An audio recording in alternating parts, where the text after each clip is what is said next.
the Multicultural Innovation Lab at Morgan Stanley is our in-house accelerator for tech and tech-enabled companies that have a woman or a multicultural founder.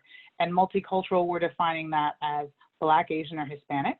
And the genesis behind originating the lab or starting the lab came out of the understanding of the gaps that exist for early stage funding for these entrepreneurs. And so depending on which particular article you read, you're somewhere between 2 cents out of every dollar invested goes to women, less than 1 cent to Black and Hispanic entrepreneurs, and around, sometimes 1.5 to 2 cents for every Asian entrepreneur.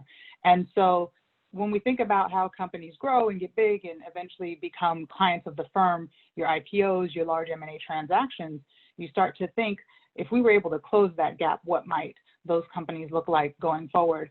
We've also written a report at Morgan Stanley around the amount that you're actually adding to GDP and productivity by investing in these types of entrepreneurs. So it's a little bit, several fold, but that was the genesis around it. And so we are an in-house accelerator program that has a program that's around 6-ish months long, where we offer what we call capital, content, and connections. The capital in the form of an investment into the company. It's usually around $200,000 for a small portion of the company. The content in the form of curriculum, so both internally and externally provided curriculum providers, experts in spaces such as marketing, finance, obviously, legal, public relations, tech, UI, UX, any branding, anything that you can think of in terms of strategy around the company, operations, obviously, and then connections. And it's about not only access to the capital and the know-how, but it's also access to the networks that you'll need to acquire customers and meet investors. And so that's what we're doing at the firm. We provide every company a formal mentor internal at Morgan Stanley that helps them guide the firm and open up their own networks, but then provide ways for them to potentially gain clients and as well as to meet investors during the program. In terms of keeping our cohort on schedule, it's interesting because we pretty much had selected all the companies. We're getting ready for them all to move in. They actually moved into the office for 1 day, and wow. Then we all went home. And so we were in an unprecedented situation, obviously, but then very, very quickly, thanks to just our systems at the firm, we're able to flip into almost seamlessly a virtual program. So we've been conducting our programming virtually with getting to know the companies and bringing on speakers and also even bringing in community events. So it's been going pretty well. Obviously not ideal, but certainly has been going pretty well. So the Morgan Stanley Multicultural Client Strategy Group was designed to help identify, develop, and execute commercial opportunities in the multicultural business segment, as well as to establish Morgan Stanley as a leader with respect to engaging these clients commercially. And so the lab is one of several initiatives that we have in terms of thought leadership as well as engaging with the community.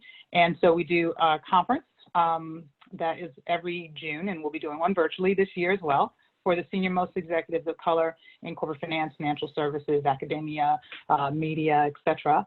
And that has become very quickly in its 5th year a marquee conference, which shows you the gap that was in the market for this type of content. And it really is a general business conference that is available, that is heard with a multicultural lens. So not speaking about how we increase diversity, it's talking about general themes that you would hear at any one of these conferences, but through a multicultural perspective. Then we also have research. So I mentioned one of the reports that we did around, it's called the $1 Trillion Opportunity. So again, looking at how if we just invested in founders the same rate as the population, how we would look to potentially add to productivity and GDP. And we've also done a second piece of research, which is around the VC playbook and how VCs can become more intentionally diverse, both in their makeup as well as in their portfolios. And so how they think about that and what some of the ideas and thoughts are there. And so we do a lot of research around that. And we also have with respect to entrepreneurism, wealth creation, and access to capital. Very award-winning, so I'll have to pat myself on the back, but it's not shameless. Podcast. It's called Access and Opportunity with Carla Harris. You can find it on iTunes. Now, that was shameless. And it is all around how we can make access available and democratizing access to capital, opportunities, et cetera, with respect to multicultural populations, talks about entrepreneurism, as well as other types of programs and initiatives that governments and corporates have put together as well. So it's a group that is very multi-pronged in its approach. That's how the lab has come out of it. It's a group that sits at the top of the firm so that we work with all of our colleagues firm-wide and with the support of senior leadership to get it going. Really, again, speaks to the firm's commitment to these types of programs, this type of attacking these business opportunities, of which, you know, the Innovation Lab is one. The way that we thought about success was, first, it had to be credible. So we wanted to make sure that we were not just opening the gates and bringing people in. So it was a credible program that was being developed, because at the end of the day, what we wanted to do was prove success, obviously from a business standpoint. And what did that mean for us? It meant getting our companies to that next round, either to the next investor or the next phase in their company lifestyle. That was number one. Yep. Obviously, there was employee engagement, so making sure that we're bringing all of the full breadth and resources of the firm to bear to make sure that these companies could be successful, as well as the return on capital. But quite frankly, the return on capital was not as much of a priority as some of the other KPIs that we set. The return on capital was, at some point, we argued, going to be a function of or a result of all of the work that we put in at the beginning. And so I would say, you know, in that first cohort that we started 3 years ago, we started with 5 companies as a pilot, and we were able to achieve some of that success over time.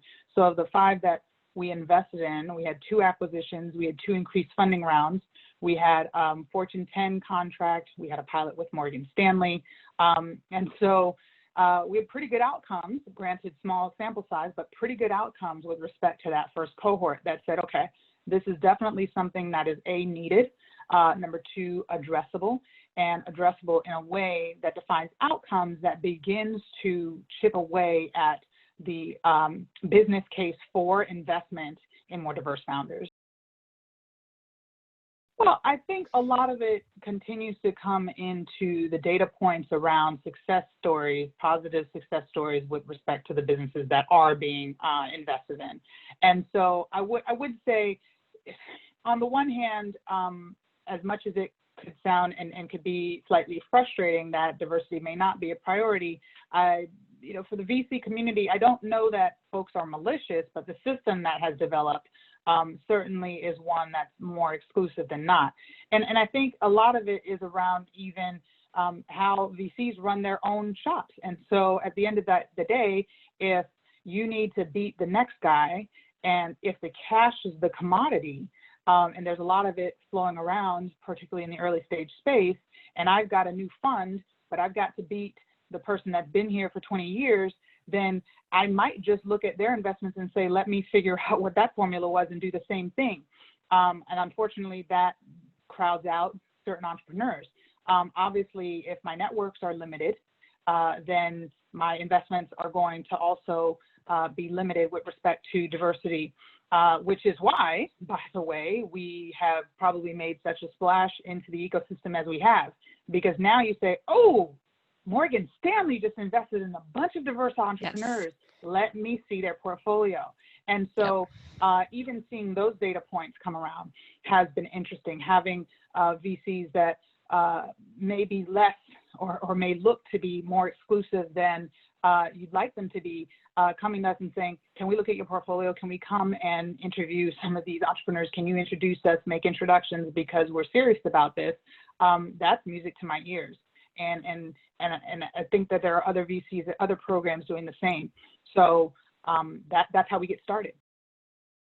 Most of the entrepreneurs realize that they probably were less strategic than they thought they were coming in, which is interesting because the whole company got founded off this idea and kind of early strategy, but then they got so mired in the tactical day-to-day, literally hand-to-hand combat sometimes, depending on who the company is. Yeah. Exactly. So they come away a little bit from the higher level strategic thinking, and to be able to flip back and forth to that often, which we do in the lab, is something where they say, I need to spend more time on that. And that helps them actually think about building their teams. That's the other kind of aha moment for them. Right. It's like, delegation. It's like they go from, I can handle everything because I have, right? And we're like, that's great, congratulations, it's gotten you this far, but to get to the next, you need to be able to give that up. That again allows you to think strategically and let your team kind of be in that hand-to-hand combat. So I think that's kind of the eye-opening for them that happens on average. It's like, I might have been more strategic than I thought, or I've been so mired in this day-to-day that I actually have to give stuff away to go back to being the person who I thought I might have been. And even if I was super strategic at some point, these guys have seen companies all day long. Carla's had a whole career of working with earlier stage companies. Alice, we have some operating partners that we work with, entrepreneurs in residence. These guys have seen this stuff over and over again. It helps them to even broaden out some of their thinking, like, I didn't think about my market like that, right? Or there's a whole adjacent market, like our addressable market is much bigger than I thought. So just that type of thinking has probably been their biggest takeaway. I'll say it's the biggest win for the companies and the biggest win, for Morgan Stanley. For the companies, obviously, watching them continue to grow and then continue to tackle more and then meet the goals and objectives they were looking to do, that's been just awesome and amazing. Having investors call in to understand what our portfolio looks like, and or take a look at this company that may be early, but I want to keep an eye on them. So do you think it works for your lab? That's huge, because that's the point of what we're trying to do, to build these companies, provide scale and growth so they can get big, and we can argue this whole point around these companies being just as investable. So get to know some folks that you may not know. So that's for them excellent, and for the ecosystem, it's awesome. And then for Morgan Stanley, the overwhelming, and I really do mean that, overwhelming support from inside the house has just been tremendous. There's complete buy-in. Everybody's super supportive. Sometimes I have many more people who want to help than I actually have. It's like, I don't know. I have to think about how we can be helpful, but I promise I will. And so again, the firm saying this is something that's important to us, and seeing everybody dive in, it's a huge win for the firm. So just a win-win all around.